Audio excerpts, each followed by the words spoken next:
Hi there, Sergeant Bones back again with my second review of the day. This is the HobbyBoss German Leopard 2a5 A6. It's specifically the German one, not the Dutch one. Difference in the kits? Not much. They're probably the same except for the decals and a couple of minor differences. There's a very good reason why I wanted this one though. My stepson sits right down here in one of these Leopard 2a5s, and he drives them regularly. So not only am I interested in it because of him, but also because I know he can get me some really good pictures of it. So anyway, typical HobbyBoss box, information on the vehicle, a color scheme, standard colors that you might need. The end of the box, nothing fancy. There's the kit number, and it's important to get this kit number. There's a reason for it, because the other one is, of course, the Dutch. And this is apparently a recast. Not just a rebox, but a recast of certain parts. Some of them good, some of them bad. I'll show you later what I mean. And then the other end of the box, just basic information. Let's look inside. Well, we have your standard HobbyBoss color layout. One style of vehicle. Why? Because NATO has decided they've all got the same damn color scheme. Yay! Makes it easy.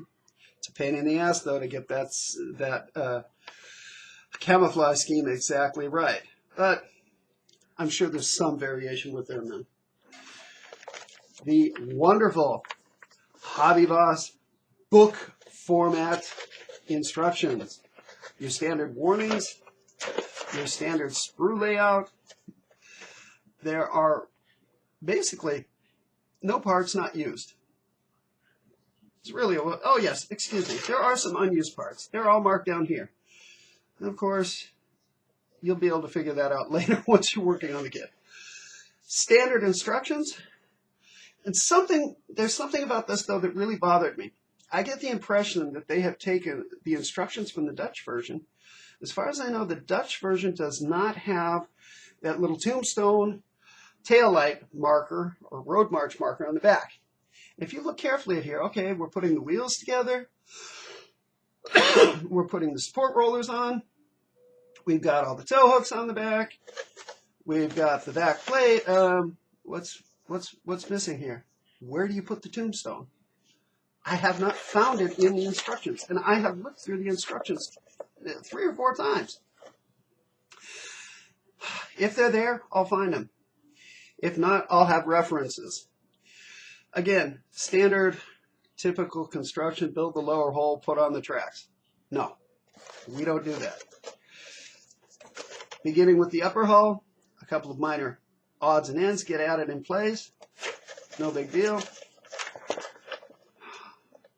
Clear parts for the driver's compartment. The side details, apparently they're different on certain versions. And then placing a piece of the rear with the mud flaps. It's basically the engine vents out the back, if I'm not mistaken. Photo etched grill covers. They're important. I'll show you why. A tow cable, which isn't a cable, it's a piece of string. One thing I do like are a lot of these storage boxes are very nicely detailed. The gun is 2-piece. It doesn't matter. You've got 2 different types, one for the A5, one for the A6. Easily put together. The turret, barely anything to do with it, but it does have some very nice detailed photo etch parts. The back of the turret, the, so to speak, bustle rack or bustle compartment, followed by photo etch storage bins, which really are nice. Your standard layout, it's just like the other version. choice of machine guns, and putting the final pieces together and smacking it on. Lots of little photo etch here. Really nice. Can't complain. One thing I did take the time to get was the, oh, I lost the, anyway, I got a wheel, whatever you call it, painting helper to be able to do the road wheels. I hate painting road wheels by hand. I really do. This should help me. I can't remember who manufactured this, though. I'm missing part of the packaging. When I do, I will make a point of showing this, though. Let's start off with something simple. The tracks. Yeah. They don't look bad. But something I noticed, they're soft. They're like gooey, you know? And the problem is they're also very stretchy. And the definition between some of the links is actually, some of the holes are actually wider than some of the others. Gee, swell, great. Okay, supposedly they're just easily gluable, but no. I don't want that. I am a big fan of movable tracks, of workable tracks, and I like plastic tracks. I'm not much of a fan of metal tracks. I could have got easy metal links. I got the Bronco Leopard 2 workable track link set. They aren't that complicated. They are fully plastic. They show how they fit together, which isn't that hard. Nice thing is, I could pre-paint all of the pads if I want to, and sorry for that little break. The doorbell rang. Anyway, I could pre-paint the track pads themselves before gluing them on, which, yeah, I just might do that. And I've read a lot of good things about these Bronco tracks, so I'm not going to complain. Even though it is a lot of fiddly work, they should come out really well, and they are plastic, and I like that. Like I said, I could have gotten easy metal links, but I watched how they were put together, and it didn't look like they pivoted at the right places, so I got these. Onto the kit itself, the turret, and this has been an area that a lot of people have had plus minuses over. You cannot see it clearly, but it does have a very, very light sanded texture, especially on these pads here. I'm going to get some really close-up pictures of the real vehicle, so I'll be able to compare how much sanded area is on the real thing. But it is definitely defined and visible. I'm just not sure how well. Whether it's going to need a little bit of touch-up with some Mr. Surface, or it's not going to need an extreme touch-up, but it looks pretty good. I'm not going to complain. No extractor marks where you don't need them. And all of it looks pretty good. It's got a nice, like I said, it's got a slight texture on it. Good detailing on the bolts. I like it. I'm not going to complain about it. Oh, then we have this here. This kind of bothers me. You notice this sprue is warped. This sprue also contains the main gun barrels. I've been there before. I've seen that before. This is the second HobbyBoss kit that I have gotten. I'll show you.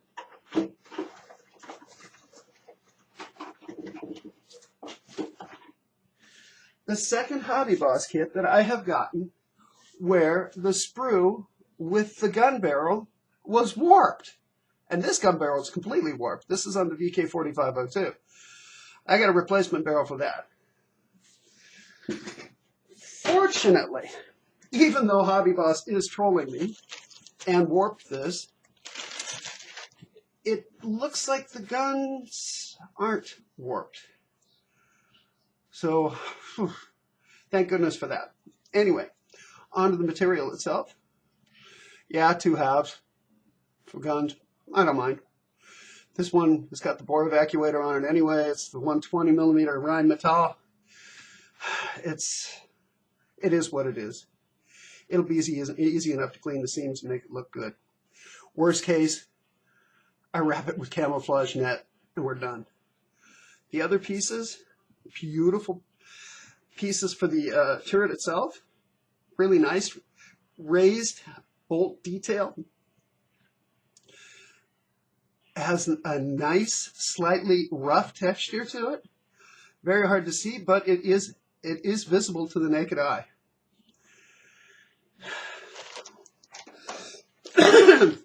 Also in that bag, excuse me, bump the camera. Also in that bag is the rear fender and grill, or mud flaps and grill. This was one of the things that made me decide to get this over the Revell version. I really don't care if they're actually made out of rubber or not, but I liked the detail for this area better on the HobbyBoss kit than the way you had to half-ass glue a set of rubber mud flaps on the back of the Revell version. The Revell version has some pluses. This version has some minuses, but basically I like this one better. Go to the upper hull. Here's where you see a difference. I've been, by the way, thanks to everybody on ISM and Facebook for helping me decide on this kit, especially considering the price. It was on sale. I paid 21 euros online from an online handler, dealer, and I cannot complain. When you put that together with the fact that it comes with photo etch, and I got a set of workable tracks with it, I'm still coming out at only 32 euros for a complete kit. Anyway, back to the kit itself. If you've seen the Tamiya kit, it has some beautiful, wonderful molding of this screen back here. This kit does not. But who cares? The photo etch grill is over the top of it anyway.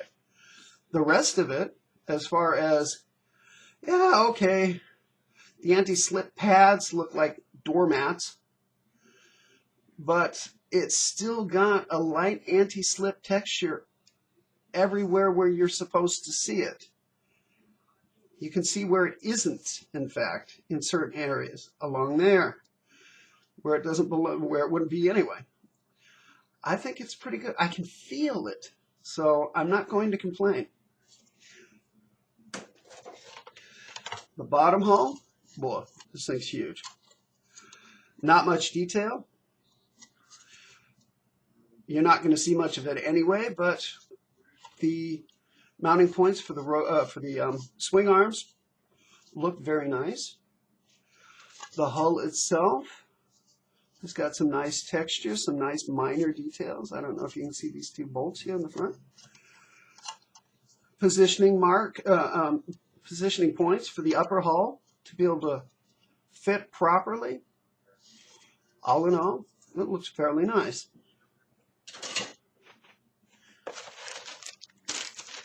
Next set of screws. This is some of the armor plating.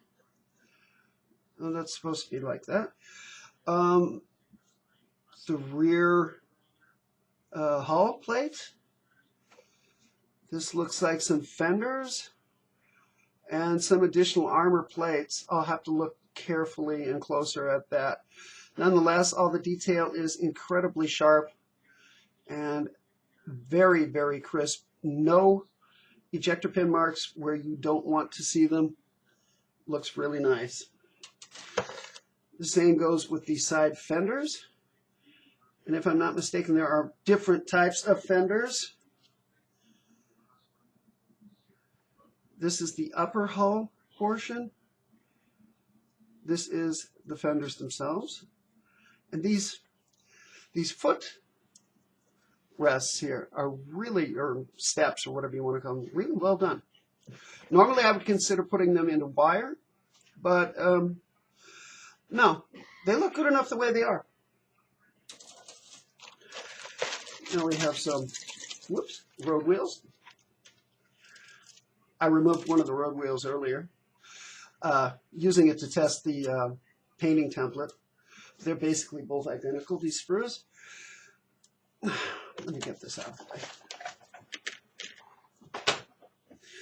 So, the drive sprocket, nicely detailed, at least on the outside. Should be able to get a pretty good look at that. The road wheels themselves, also well detailed inside, nice bolt patterns. You can even see the Zerk fitting on part of it. At least, yeah, it looks like the Zerk fitting is on it. And that's the return roller. And like I said, I really like the wheels. They are clean. They have no molding seams. They come out very easily from the sprues. Very nice.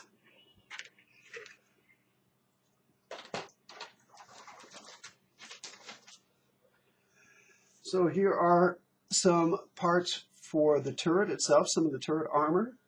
Gun cleaning rods. That's interesting. The basket frame for the turret, which is very nice.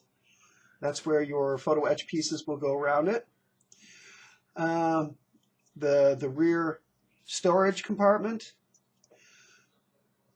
It looks like the internal workings for the hinge part on the side armor that flips out like a set of ears.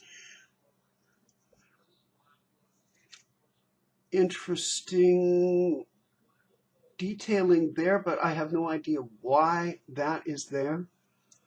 It's not really visible on the outside. One thing I do know, there's supposed to be some holes back here, and they are not. Some drainage holes. I'm going to have to do that myself then.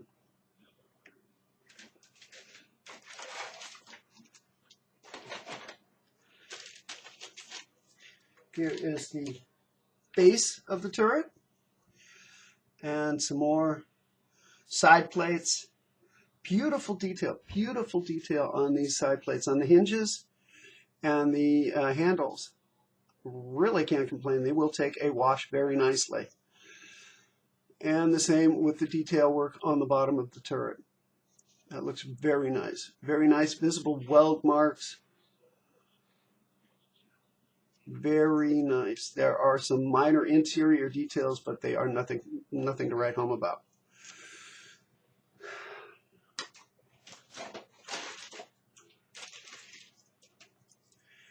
There are two sprues of this, the swing arms. Yeah, they're swing arms. Nothing fancy. Nasty ejector pin marks on the back sides of these. These will all have to, they're Audis, so they're no big deal. You'll just have to scratch them off, but they will need some work. I believe those are the idler tensioners. Nicely detailed. Excuse me. I'll have to find out what those are.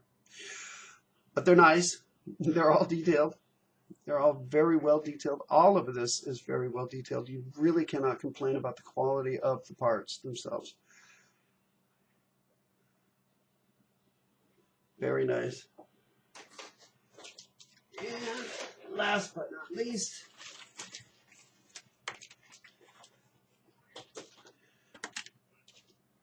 your nylon bushings, standard, and the various smoke grenade launchers. The mirrors look really nice. Very, very fine.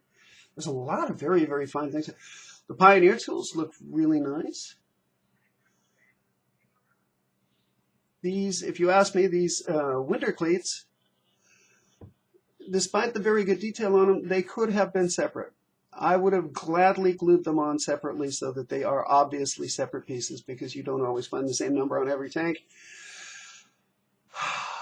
But that's no big deal. The spare track links, yeah, they'll work. Wow. The return roller detail is incredible. Seriously incredible. Very, very filigrane. Very, very nice. And this, the what do you call it? The travel lock for the barrel. Not bad. Could be better. Won't be using it. Won't worry about it. It'll just hang off the back. Otherwise, very nice detail. Yeah, the MG, I think they call it an MG3 nowadays. It's still an MG 34 or 42. One of my sons actually has part of the original stamp on it. It's been removed partially, but it'll work. It's detailed enough. If not, I've got better ones. All in all, though, oh, and this is the deep weighting tower for the Commander. I've actually ridden with one of with a vehicle that did deep weighting. It wasn't fun. Water comes in everywhere.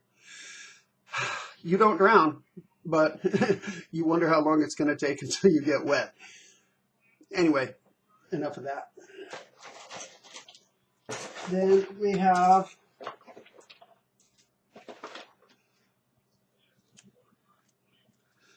two photo etch frets. These are for the baskets on the back. Beautiful. Made specifically for the Leopard 2. Really nice, really fine detail. And your engine grill and some minor pieces, the inside of the gunner's main sight, plus the frame around it, plus the tombstone, plus the cross that goes over the top of that. Really sweet. And a piece of thread for a tow cable.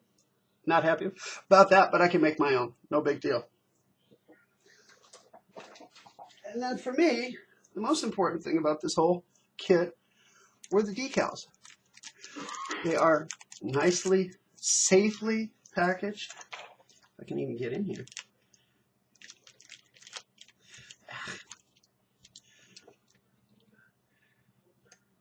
This is something that HobbyBoss is very good at. They protect the decals.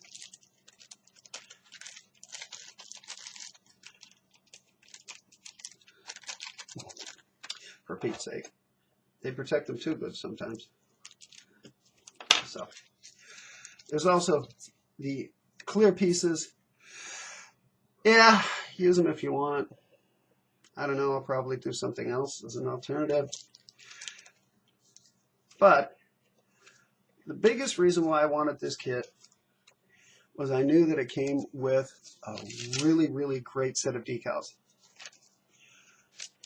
Specifically, if you're patient enough, you can make your own license plate appropriate to a specific vehicle, which I will be doing.